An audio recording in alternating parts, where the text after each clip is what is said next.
I'm Gabriela Fresquez, and this is Radar 2020. On the eve of a federal holiday about gratitude, it's important to acknowledge how the pandemic has revealed how much we take for granted.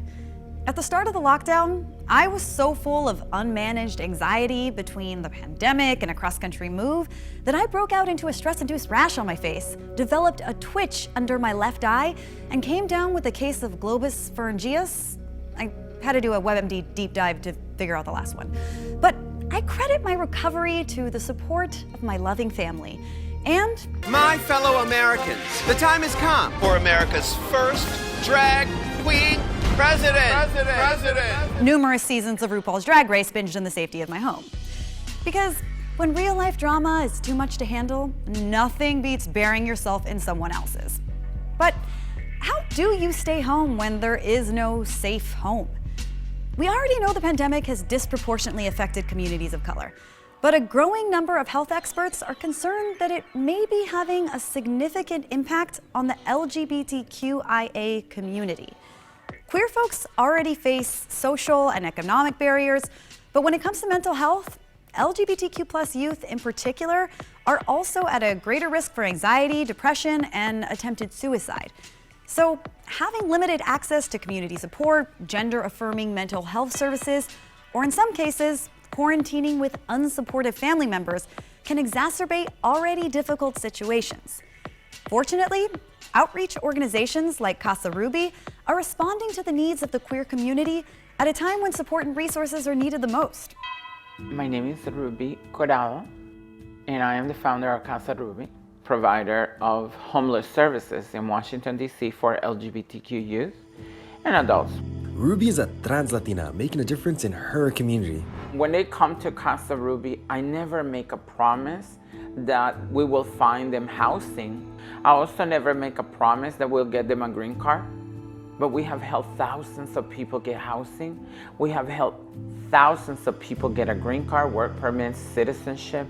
We have different programs. So some youth come for housing support because they have been thrown away from their families. And then we have people who are new in the country or new in DC, and they just want to be able to navigate life in the nation's capital. We have about 500 clients that are immigrant and LGBT. As an immigrant, as a person who once came and did not have any support, I feel very proud of the program. The Safe Haven went from a drop-in basement to 5 housing facilities, and Ruby's vision goes beyond that. The story of Ruby Corado is one of opportunity. It's a story of power. It's a story of survival. I slept under the bridge 4 blocks from here. So anyone who feels today that everything is impossible, that person can say, you know what, if Ruby could do this, so can I. And it's a good thing places like Casa Ruby exist, because just down the street at Casa Blanca, the Trump administration has been gutting rights for the queer community since day one. From pushing to allow doctors to refuse care to transgender people, to barring trans people from openly serving in the military, to Mike Pence's lengthy history of advocating against same-sex marriage. The last 4 years have stunted the progress for LGBTQ+ protections. Unfortunately, there's no such thing as conversion therapy for bigotry. My name is Nicholas Talbot. I am 26 years old, and I am suing the federal government over the transgender military ban. Just like I've known ever since I was a little kid that I was supposed to be a boy, I've known ever since I was a little kid that I wanted to be in the military. And as I was getting out of high school and going into college, I started to run my Google searches on, can you be transgender and enlist in the military? And at the time, the answer I was getting was just a short no. And then in 2016, the Obama administration announced that they would be allowing transgender people to serve in the military. Effective immediately, transgender Americans may serve openly, and they can no longer be discharged or otherwise separated from the military just for being transgender. So as soon as I got home, I started to get in touch with every recruiter I could find a phone number for. At first, I tried to kind of jump in so quickly that places weren't really, kind of ready to continue to process my application. And right around when I was supposed to take the next step, which was to go in for my medical evaluation, Trump administration came out with their tweets and announced that they would not be allowing transgender people to serve in the military in any capacity. It's been a very complicated issue for the military. It's been a very confusing issue for the military. And I think I'm doing the military a great favor. I feel like it's my duty to absolutely stand up against that and say, no, you are wrong. And while we wait for government to decide on whether being cisgender should be a qualifying factor for military hopefuls, many of us continue to soak up the entertainment shows like Pose and Drag Race bring to the masses. All while more transgender people have been murdered in 2020 than in any other year in recorded history. A statistic that no one should willingly accept. And many won't. Calls to dismantle Trump's overtly discriminatory policies have grown over the past 4 years. Black trans lives matter! I don't want to be a hashtag! I don't want to be a hashtag! What Malika is saying is that she wants to live. George Floyd became a hashtag. Breonna Taylor became a hashtag. But do you know about Tony McDade? Actually, let's step back for the big picture in America. Looking back at 2018, the FBI counted the murder of more than 16,000 Americans. That means roughly 1 in every 20,000 Americans is murdered every year. Scary, right? Now look specifically at Black trans women. Their murder rate is much, much higher. 1 in every 2,600 is killed every year in America. That means Black trans women are more than 7 times more likely to be murdered. I should not have to fear for my life. This person should not have to tell a group of people how to be safe from police who are getting paid to protect them with their money. Now you might be able to understand what it takes, what it means for a trans person of color to take up a megaphone in front of a crowd. Show up for your women, because we show up for you all. To disclose, to demand that their lives matter. But 2020 hasn't been all doom and gloom for upholding LGBTQ+ protections. For one, we just elected what some advocates would call the nation's most pro-equality ticket in history, as well as over 220 candidates who openly identify as LGBTQ, meaning we'll have more representation at the tables where decisions are made. Also, back in June, the Supreme Court defied the Trump administration's urgings and ruled that the Civil Rights Act of 1964 does in fact protect queer people against workplace discrimination. A victory arriving just in time for the 50th anniversary of Pride Month celebrations in the U.S. This year, we witnessed World Pride play out online during a global pandemic, and the diversity of the LGBTQ+ community was evident. Close your eyes, don't peek, now I'm undressing. While I missed getting glitterfied on the streets of West Hollywood, there's more to being an ally than dancing half naked in the streets waving flags and sporting rainbow body paint. Although I'm going to strongly advocate for getting right back to that post-pandemic. Supporting the LGBTQ+ community means understanding its history and acknowledging both the ferocity and diversity of the activists who fought for everyone's right to live openly.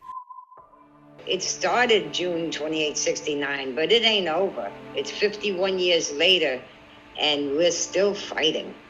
Sylvia and Marsha started that. They ignited that flame to start marching, to start yelling, to stand up for our rights. The story is that a trans man was being arrested, and he turned to the crowd and he said, "Isn't anyone going to do anything about this?" Marsha P. Johnson or Sylvia Rivera, one of the two, they are the mothers of the movement, and both trans, one African American and one Latina, of Puerto Rican and Venezuelan background. Darling, I want my gay rights now! One of them threw something at the mirror behind the bar, and that ignited people that were fed up with what was happening. There are somewhere between 60 and 75 independent groups across the United States, maybe more now because they keep growing up overnight. It was hard. It was hard before Stonewall. We'd catch beatings all the time, get arrested all the time for not having the 3 articles of female clothing on or not having the articles of male clothing on. The cops were brutal back then. So it was really hard to, being out there on the streets in 62, 63, all the way up to 69 when Stonewall happened. The word got out to everybody, so the word came into Washington Square Park that there was something going down at the Stonewall, which was our bar, and we all ran up there. We were screaming, garbage can went through the window. The police were definitely outnumbered at that time. It was just a crazy, crazy, wonderful night. It was the first time it was like we all stood up to the police officers. LGBTQ youth need to understand that they're not the first ones here. We have a history, and we have ancestors, okay, that we can look back on and we can learn from. Sylvia Rivera, to me, means a great deal personally. She is someone that I model myself after. She and Marsha started STAR in New York City. They were activists who did a great deal of outreach when it wasn't even popular to do outreach for our communities, for homeless youth, for queer and transgender people that were out in the streets. These two individuals, Marsha and Sylvia, were at the forefront. And when they passed, thankfully somebody else picked up the banner, and young people need to know their names and honor them. The fight for basic human rights is a global one. And in Latin America, these 6 countries all allow same-sex marriages. Mexico almost makes the cut at number 7, but its policies have come just short of legalizing same-sex unions nationwide. That's right, a country whose national costume is this is still a little bit touchy about flamboyance. And although progress is being made, Latin America has a pretty dark past when it comes to LGBTQ+ rights, much less protections. But also, changes in the law don't necessarily translate into a broader societal shift toward acceptance. Take Brazil, a country known for its celebrations of sexual expression and home to international music sensation Pablo Vittar, arguably the world's most famous drag queen.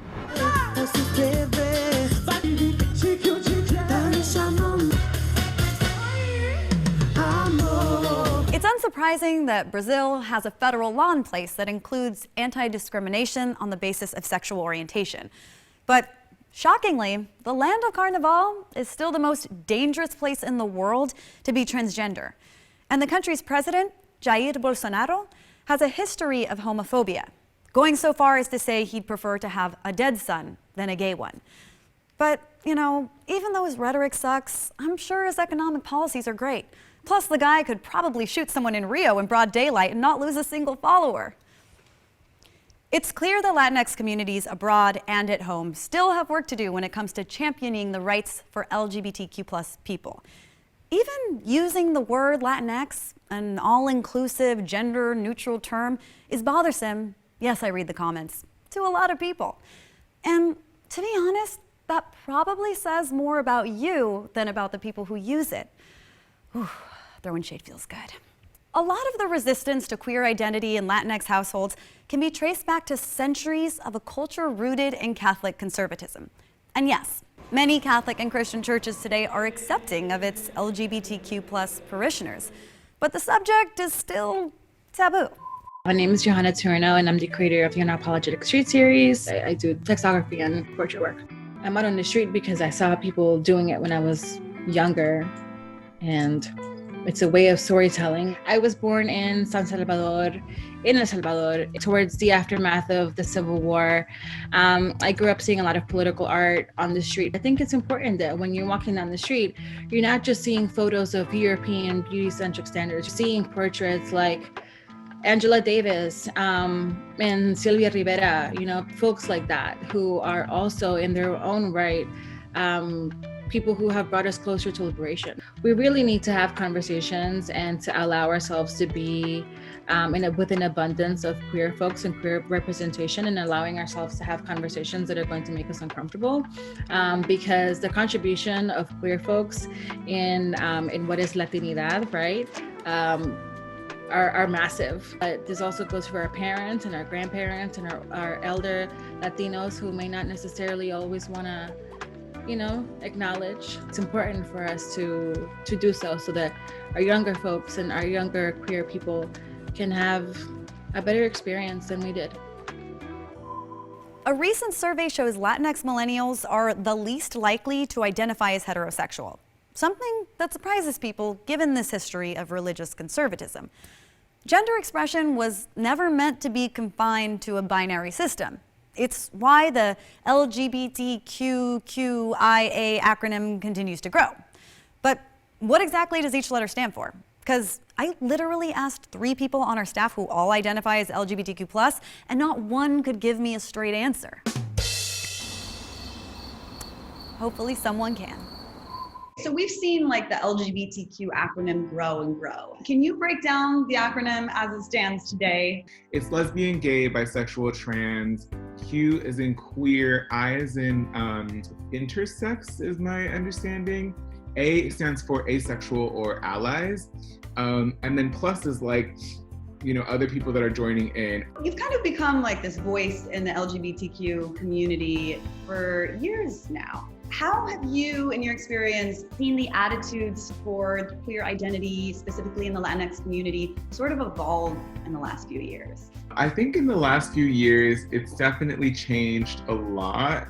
But if I were to think like overall, I feel like just seeing it in my own family, like, machismo is such a real problem in the community.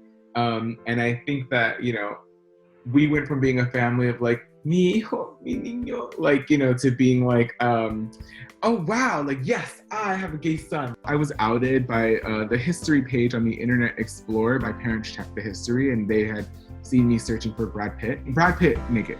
For years, my dad was a little bit more chill about it, but my mom would cry and cry.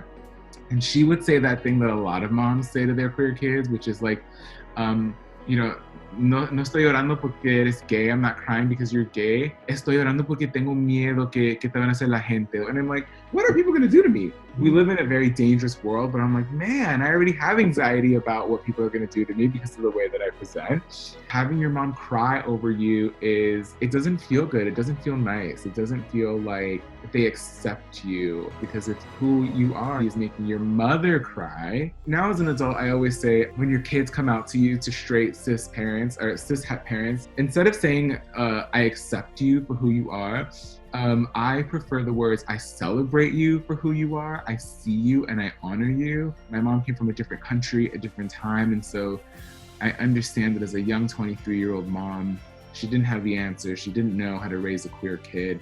But talking to mothers now, I'm like, tell your kids you celebrate them. Tell them that you honor them, that you're excited, that you are exactly what I wanted. You were exactly the child that I dreamt of, and I wouldn't have it any other way.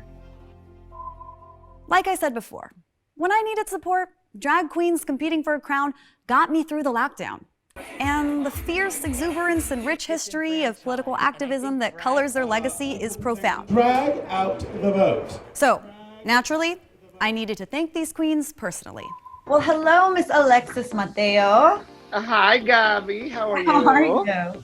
I am doing great. Can you tell me a little bit about your journey from life in Puerto Rico to drag queen superstardom? When I was a little boy growing up in Puerto Rico, I never even imagined that number one, I was gay. Number two, I was attracted to be a drag queen. And number three, that this was gonna be a possibility in my life. I saw my first professional drag show in Orlando and I fell in love. I was like, it's magic there. And I totally saw myself doing it. And the rest was just history. I'm gonna get that crown. Let's move around. Let's take our bodies to the ground. Get that crown. Some members of your community might argue that just doing drag in and of itself is a political act. Is that something that you would agree with? Drag literally breaks every rule. And sometimes you have to remember that you have the freedom to be whoever you want to. And I think drag is that statement, loud and clear, that you can celebrate who you are in any color and be as a flamboyant you want to be and just be free to live your life. Going into a RuPaul's Drag Race competition, that was my main focus. I wanted to be 100% who I was and showcase that, because it's important for people and future generations to see that it's a place for us. Latinx activists have been paving the way for LGBTQ+ acceptance for decades. And while they don't all wear crowns, they are equally as fierce, with no intention of slowing down. My fight or my organizing really began or started in my house.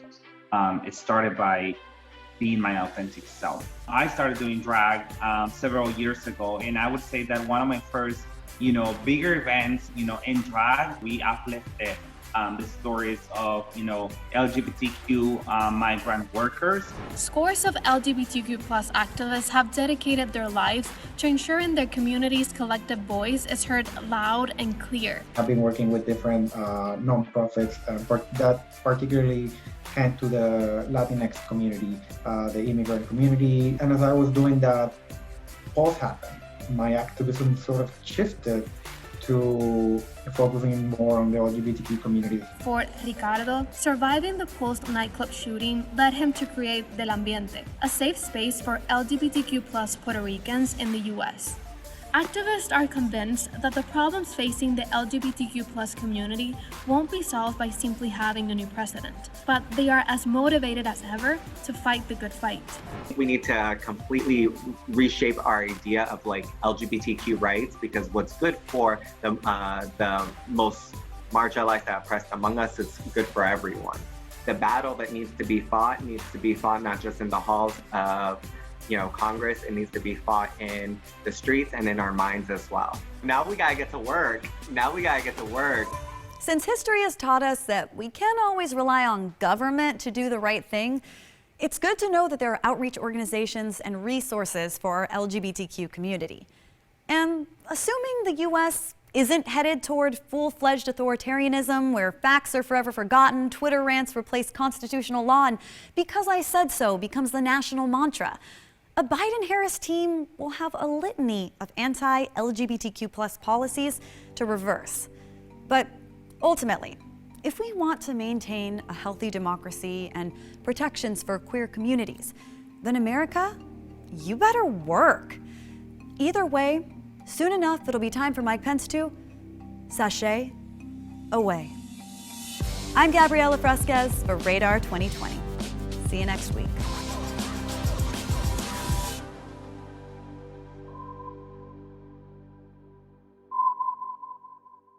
Thanks for watching Radar 2020. Please like, subscribe, and comment down below, and let us know what issues are important to you. But only the important ones, because the frivolous ones are so 2019.